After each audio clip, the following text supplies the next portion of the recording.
on the, if you're doing any video, trying to do short snippets, but just keep it on the device. Okay. Yeah. So do you want to walk us through the how it all works? Or? Yeah, sure. So the core purpose of Facebook Comment, like Mark said, is to bring your friends and things you are interested in right to your screen. So you notice if you turn the screen on, first thing you'll see are your notifications, and if you swipe them down, you'll see your cover feed, which you'll see stories from my friends, pages I've liked, things I'm interested in. So this is an example of one of my friends taking a picture actually at this event. So you long tap on the photo to see a full screen image or let it go and see the normal size. We can swipe through photos to see the next one. Continue swiping. If we want to go back, we can just swipe back easily. So it's really effortlessly to get from photo to photo in cover feed. And if we see a photo that we like, it's simple as just double tapping to like. Oh, that's cool. If we wanted to, you know, tap on the icon, we could do that as well. If we want to check out the likes and comments for that story, we can see them in this this bubble that pops up over. So we'll see the people who like the story up at top.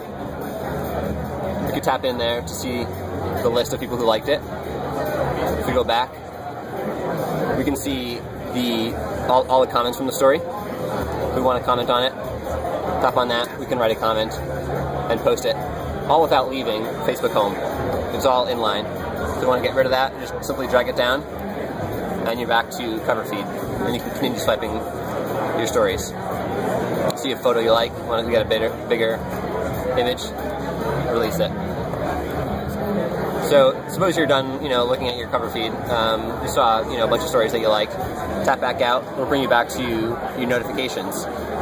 And you notice that we have Facebook notifications, system notifications on the HTC first, and message notifications as well.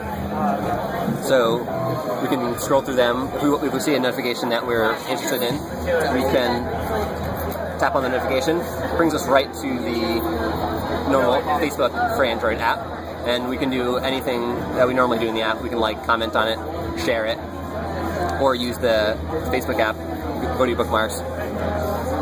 If we want to get back to cover feed, we can tap on back. It brings us right to where we were before. Now, suppose we want to, you know, read our Gmail. Tap on Gmail. It brings us right into our Gmail app. Another way to get back to home, just tap on the home button as well. You notice someone actually just messaged me with a chat head, so I can tap on the chat head and message Victoria right here. Send it right in line. I sent her a message, tap on it, I'm done talking with her for the moment.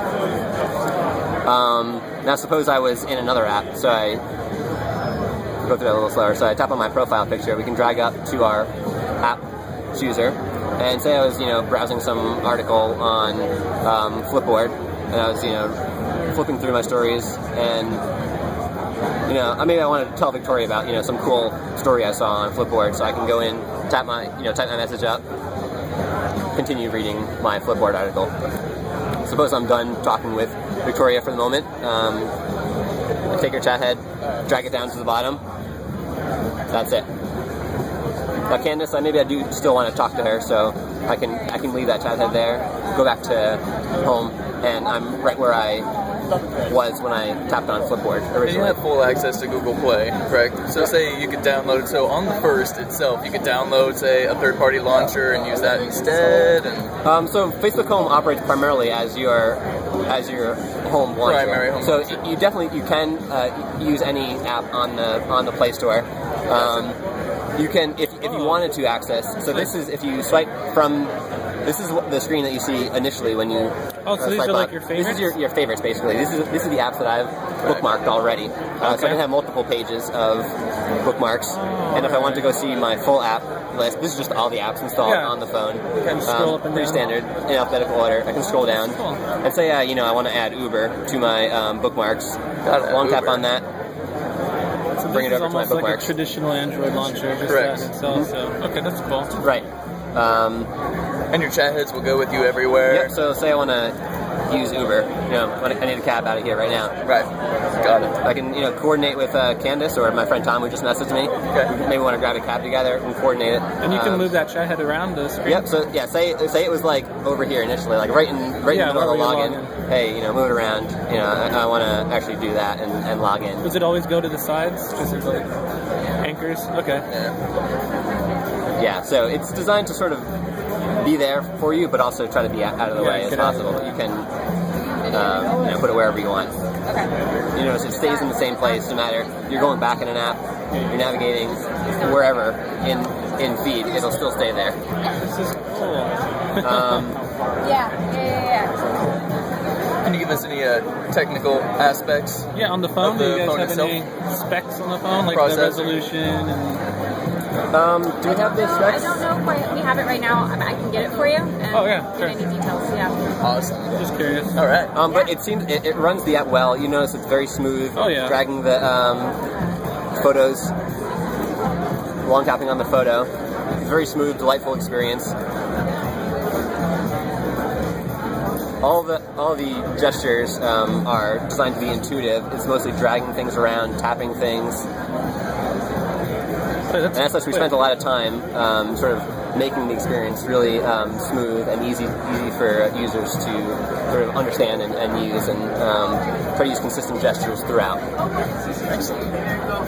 Any more questions, Chris? To access like the settings, I guess, on the phone, is there like a way to... Sure. For access for home itself.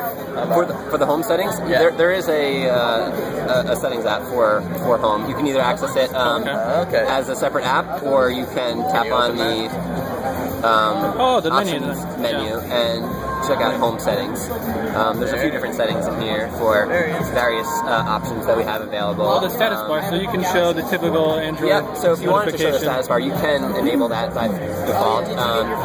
So if you notice now, the status bar will show on the top of the screen, show you your battery, you know, phone, the typical Android status bar. Most of the time I turn it off just because I like the Full sort screen. of the full screen experience that I get with feed. Right, so I see the entire photo. It feels like really immersive, and I get to do the use the full experience that way. To access the phone settings itself, there's like the... So there's the the standard Android settings app. So you can click that little... Oh, okay, so it's just like stock Android. Yep, that's stock Android. Okay, it's cool. Anything else, Chris? I think that's about it. All right. Thanks so much. All right, well, thank you for thank your you. demo. ChrisTravisVayner.com.